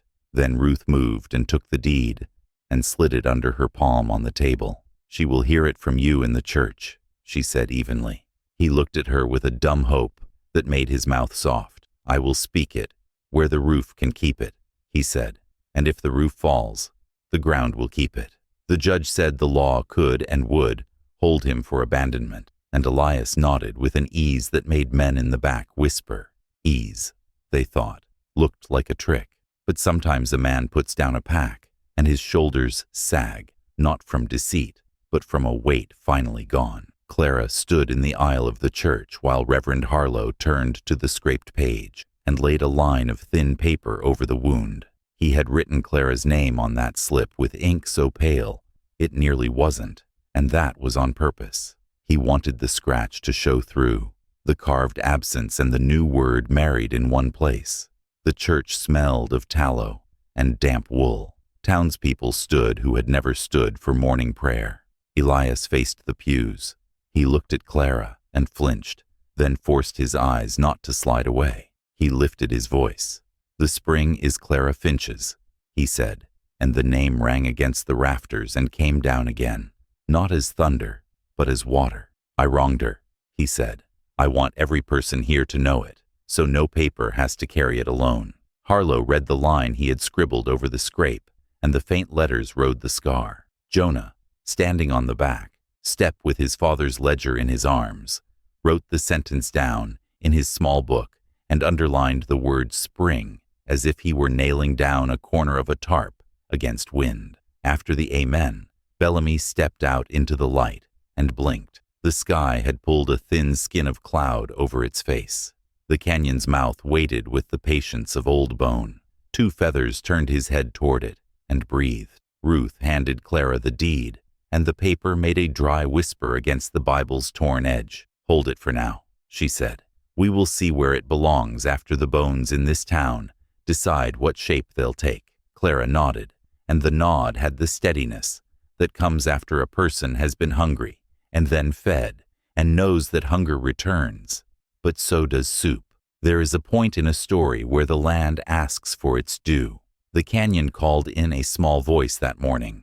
It did not roar. It did not stampede. Two Feathers went because he knew the sound, and because he had a debt to the place where the raven had set a latch inside him. Bellamy went because duty is a rope that burns your hands, but you hold anyway. Harlow went because words are lighter when laid near stone. Ruth went because she did not like endings that left a nail standing proud. Jonah went because he had learned that pages, like mouths, want to see where their words are buried. Clara went because not going would make the rescue a thing done to her, instead of something she did with her own feet. They took the path that had learned their boots yesterday. The comb marks on the wall had a new powder in them, where night dew had lifted and dropped. The wash lay quiet. The place where they had lifted the body had already forgotten the shape of him and made its small ripples again. Two Feathers led them to the shelf where he had shown Clara to hide, and pointed to a stain on the stone she had not seen before. "Blood," he said softly. "Not the man we lifted. Older, thinner." He touched it with one fingertip, then pressed that finger to the page in Jonah's ledger margin, leaving a faint rust print near the pinned wool scrap. Jonah did not flinch at the sacrilege of blood on a book. The book was a witness. It could carry a fingerprint, like a secret agreement. They walked to the seam that peels when weight is set wrong. Two Feathers placed his palm and nodded once as if greeting a quiet friend. "This wall will fall one day," he said. "Not today." Bellamy looked up at the stripe of sky and thought of all the orders he had given to men to stand under things that fall. Harlow breathed a small prayer without moving his lips. Ruth's eyes watered from grit, and she did not wipe them because to do so felt like stealing from the canyon's small grief. Clara knelt and pressed her ear to the stone. It hummed a little, like a world wrapped in a world, like someone far away sawing wood, like her mother's needle going in and out of cloth. She whispered, "I'm still here," and the rock took the words and swallowed what it needed, and held the rest.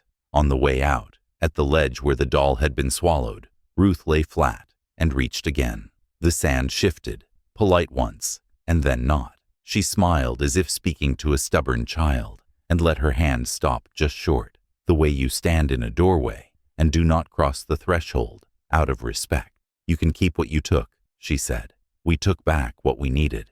As they climbed, a breeze came down and lifted the edge of Clara's shawl and made it flap like a flag that had nothing to do with countries. When they reached the rim, men from town waited, not with rifles, but with hats in their hands and questions on their tongues. "What happens now?" someone asked, as if there is a now that is different from the last breath. The judge sent for paper and clerks. He sent a rider to the nearest county seat to ask for a circuit judge sooner and for a surveyor with a clean compass. He told Abner Pike to sit by the window where the light could see him. He told Elias Finch to give his horse to the livery and sign a paper that kept him inside the line of the street at night. He told Bellamy he had done well to stop shooting when men wanted to show their noise. Bellamy did not preen. He said he would be gone when the judge said he could leave, and not a day before. It sounded like penance, and like relief.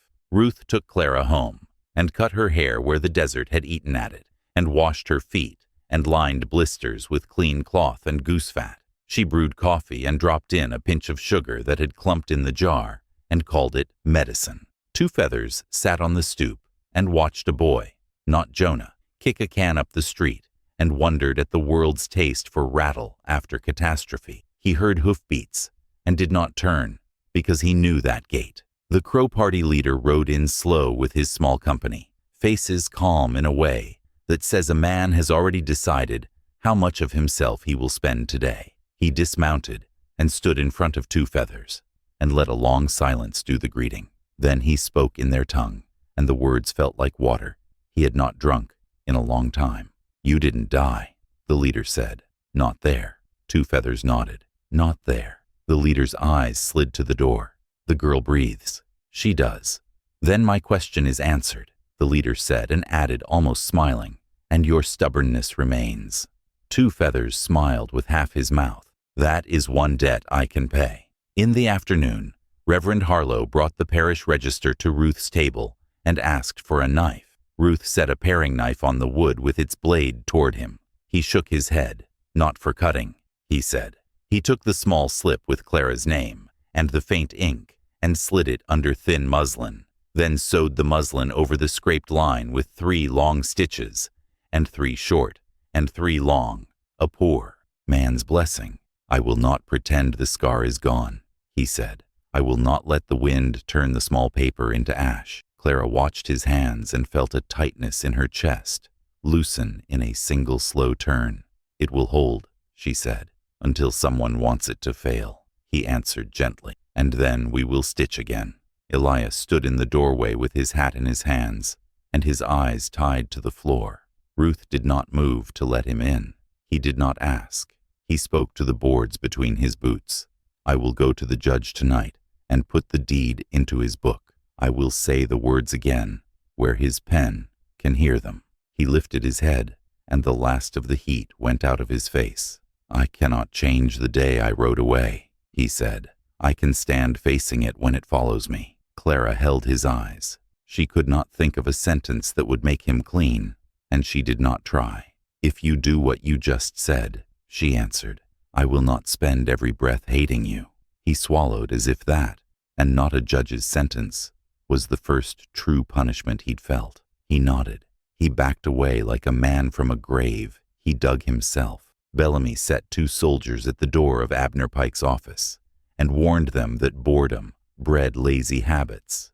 "If he sneezes, you note it," he said. Then he went to the undertaker's shop and stood under the ceiling where a fly traced its foolish circle. Jonah showed him the ledger with its pinned scrap and the rust print and his own tidy lines. Bellamy looked at the small things and then at the boy. "You're the kind that keeps a town honest without raising your voice," he said. Jonah turned pink the way boys do when praise fits.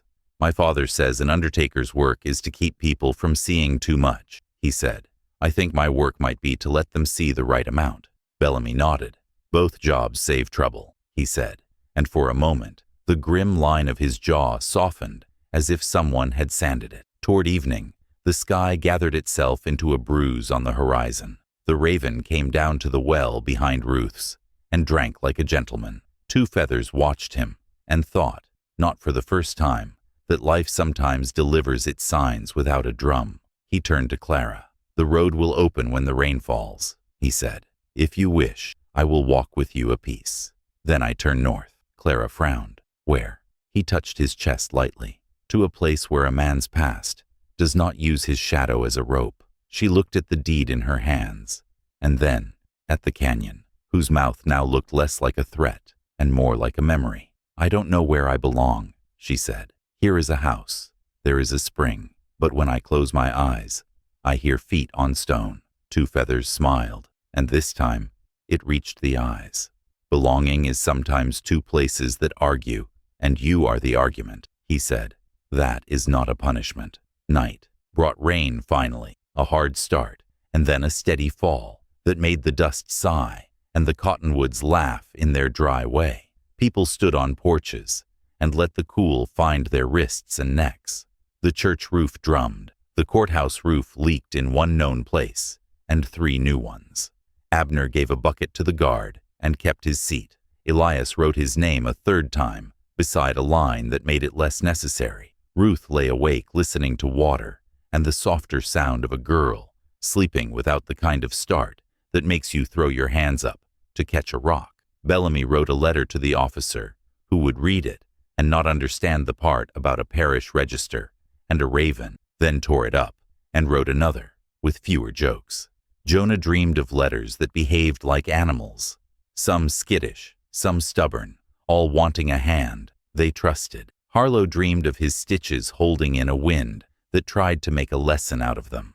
At dawn, the road was tamped dark and firm. Two Feathers stepped out and turned his face north and then back to the house, as if to teach himself the sight of it one more time. Clara stood with Ruth under the porch. She wore boots that fit now, and a coat that had been Ruth's, once when Ruth had thought she would be a different woman than the one the world made. Clara held the Bible and the deed and the half-oath. She looked like a person ready to stand or go. "You can stay," Ruth said quietly. "You can make a life that looks like your mother's hope for you." Clara nodded and tucked a strand of hair behind her ear. "And I can leave," she said, "and make a life that looks like a man with 2 feathers in his hair warned me would not be easy." They both smiled without laughter. "That is friendship." 2 Feathers said, "We walk." They did not go far before the town made them stop with its noise. Men and women stood by the church steps, not holding rifles, holding faces. The judge raised a hand that meant, "Hear this." He read a notice he had written before breakfast. It said the spring on the deed had changed hands. It said a man had confessed to a thing the canyon already knew. It said a sheriff had burned what he would now rewrite until his hand ached and the ink ran dry. It said a girl's name was sewn into the parish register, where a scrape had tried to make space for forgetting. He did not say what the town should do with any of it. He set the paper on a nail beside the door. It flapped in the small wind like a loose tongue. Clara stepped forward. "I will not live where I am a page men can tear," she said. "The spring is written and will stay written. The will is read. The canyon has its grave and I have my breath." She turned to Harlow. "When you read a name and the letters blur," she said, "read it anyway." He nodded, his eyes wet. She turned to Jonah. "Keep your book," she said, "and your pin." He looked down at the little metal catch and felt pride climb his throat like a laugh. She turned to Bellamy. "When you hear a gunshot in your sleep, remember that you stopped the second shot." He did not know if she meant him or another man in another morning. He took the kindness anyway. She turned to Ruth last and could not say what she meant, because sometimes love makes a mouth forget grammar. Ruth saved her. "Write when you can," she said, "or don't. I will feed the dog either way." They laughed this time, small and clean. They went. 2 Feathers moved at a pace that did not look fast, until you noticed how the horizon agreed to come. Clara matched him, and the sound of their steps found a rhythm that would be memory. They did not speak much. The land spoke when it needed to. A hawk wrote his loop. A coyote left his arguments on the wind. At a bend where greasewood made a shoulder, 2 Feathers stopped. "From here," he said, pointing with his chin, "you can make 3 choices. The road to the fort, the track that keeps to the low hills and ends at a place where a woman buys quilts and sells advice, or the cut that climbs and then falls toward a river that decides by itself where it wants to live each spring." Clara considered how the words felt in her mouth. "Advice," she said, "because of course." He smiled. "Advice, then." They reached the woman's place by noon. She sat on a stool with her back straight and her hair braided like rope. She did not look surprised to see them, because some people refused to let the world startle them any. She poured water into a cup and set it where Clara's hand would be, if Clara put it out, without thinking. "You'll sleep behind the blue curtain," she said. "You'll go in the morning before the sun makes liars out of you. The man with 2 feathers will leave at dusk, because he does not like to owe the sun. Two Feathers sat on the step and let his eyes close for a blink longer than sleep and shorter than a prayer. The woman looked at Clara and saw the deed without seeing it, and saw the Bible because she had one too, and saw the road in the girl's shoulders. "Do you want to be found?" she asked. Clara set the cup down without spilling. "By the right eyes," she said, "not by the wrong hands." The woman nodded. "Then don't leave a trail you don't mean to leave." She handed her a needle and a small square of blue cloth. "Sew the torn place in that book. It will not hold, but your hand will learn something while it tries." In town, the undertaker's bell rang once to say nothing urgent, and once more to say, "Come, if you are idle." Jonah stood with the ledger open and the pin catching a strip of late sun. His father had gone to measure a boy for a suit who did not know yet he would need it. Jonah dipped his pen. He wrote not in the main column, but in the margin where the small truths live. He wrote, "Clara Finch left at dawn with the Crow Scout. She lived, but was never found." He sat back and read the line. It was true in the way that keeps towns honest, and stories from ending before they should. He did not mean that no one ever saw her. He meant records are nets, and some fish learn their holes. He wiped his pen and blew the line dry and felt, for the first time, like a keeper of something bigger than wood and cloth and nails. That evening, in the quilt woman's yard, Two Feathers stood with his face to the north. He did not turn for a long minute. When he did, he found Clara already watching him. He lifted a hand. She lifted hers. "I carried pieces of myself into that canyon and out again," he said. "I will leave a few here so I can walk lighter." She nodded as if he had told her how to boil coffee. He smiled because that nod was as dear a thing as he had owned in years.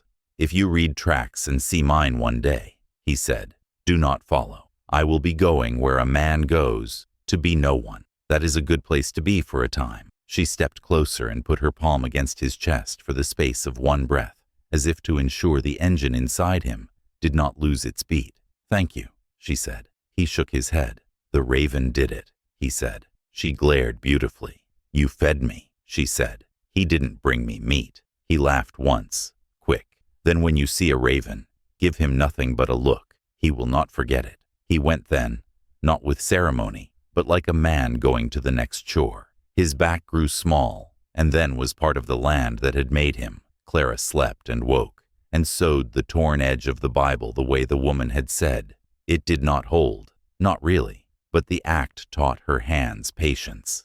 In the morning she left on the track that wound through low hills, where grass tells a person which way the wind thinks is wise. She did not hurry. She did not dawdle. She ate when her stomach asked, and stopped when her feet turned clumsy. She walked until she no longer heard the canyon's stone under her breath, and then she walked some more, so that when she stopped, she would own the stopping. Back in the town that had held her name down and then lifted it, people did what people do. They made their days. The judge sent another letter. The circuit judge replied that he would come when his horse had shoes, and his calendar had sense. Abner swept his own doorstep and did not let the deputy do it, because the act of moving dirt from one place to another steadied him. Elias sat in a cell and learned the sounds of a building at night. He listened to a mouse in the wall and pretended it was a voice forgiving him, and then stopped pretending, because he would not cheapen the work. Ruth kept a pot on and a lamp trimmed, and a place at her table where a chair could be pulled back with one hand, and where hands could fold and unfold without knocking into too many things.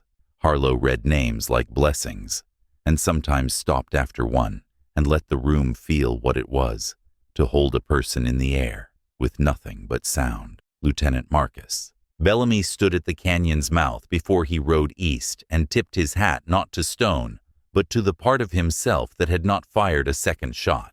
He did not ask anyone to watch him ride away. He did not look back, and yet the place rode with him for a week, the way smoke rides a shirt. He wrote a report that used the words, "unnecessary engagement avoided," and tucked at the bottom a line about a parish register that would make a clerk frown and a chaplain nod, and his own pillow feel less like a stone. He kept that copy for himself. Years will pass in a story no matter where you put the period. This one keeps breathing under its ink. The spring on the deed becomes a place where shirts stiffen on a line, and children are told to mind the bank, and men argue about how much is too much to take. The parish register gathers pages that crinkle at the edge, where a seam holds a scar. The undertaker's ledger swallows lines with names that grow up and grow old and go down, and one rogue sentence in the margin stays sharp as a thin thorn. She lived, but was never found. From time to time, a traveler comes through with a tale of a woman who reads sign like a man born to it, and who stitches torn pages for a living, and who carries a Bible with thread-shy edges, and who does not say where her spring is, because not every kindness needs a map. From time to time, a boy with a notebook stands at a grave and writes a date and a name, and then adds a small note for himself that no one will read. Ask the priest about sewing. On autumn evenings, when the sun goes down like a coin, slipped into a slot, and the air smells of wood smoke and iron, Ruth sits on her step and hears the leaves of the cottonwoods talk. She strokes the back of a dog that is not hers, and thinks not of the man she buried, or the man she stopped with a paper, but of the girl who stood in her door, with canyon dust in her lashes, and a will in her pocket, and a decision in her jaw. She says out loud, sometimes, for no audience, "I can do hard things," and the yard nods, in the way. Places nod to words they've learned by heart. One Sunday, Harlow opens the register to show a child how names hold. The child runs a finger, not too hard, over the muslin, and says, puzzled, "Why is this part soft?" Harlow smiles. "Because paper heals worse than skin," he says. He points to the faint letters through the cloth. "It's there," he says. "Some men tried to lift it.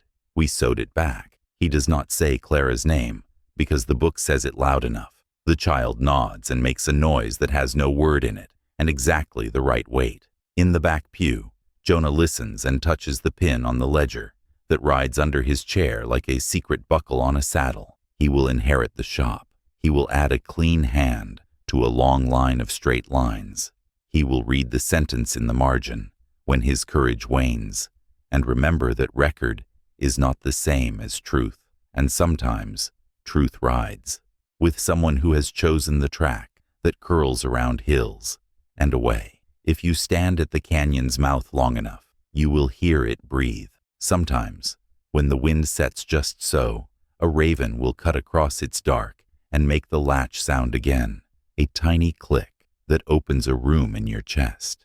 If you have walked far with hunger and slept where stone taught you quiet, you will know it. You might think of a girl making V's on red wall with a comb, or a boy pinning a scrap of shawl to a ledger, or a priest laying thin letters over a scar, or a sheriff blowing out a lamp so he cannot burn another name, or a widow pressing a deed flat so it can learn to lie straight. You might think of a scout who leaves without asking you to look, and of a spring that runs, because that is what springs do when words stop dragging at them. You do not have to believe any of it to hear what the records will tell you if you ask in the right tone. The parish page still holds its scrape and its stitch. The undertaker's ledger still carries a brown fleck where stone's old blood touched paper. The sheriff's deposition that did not finish breathes under a torn edge inside a book that belongs to a woman who sells quilts and keeps better counsel than judges. If your hands feel empty, open them over the right paper. The missing name does not disappear when you look away. It waits in the fibers like a seed in hard ground. If the ledger speaks again, you'll know which page to open first.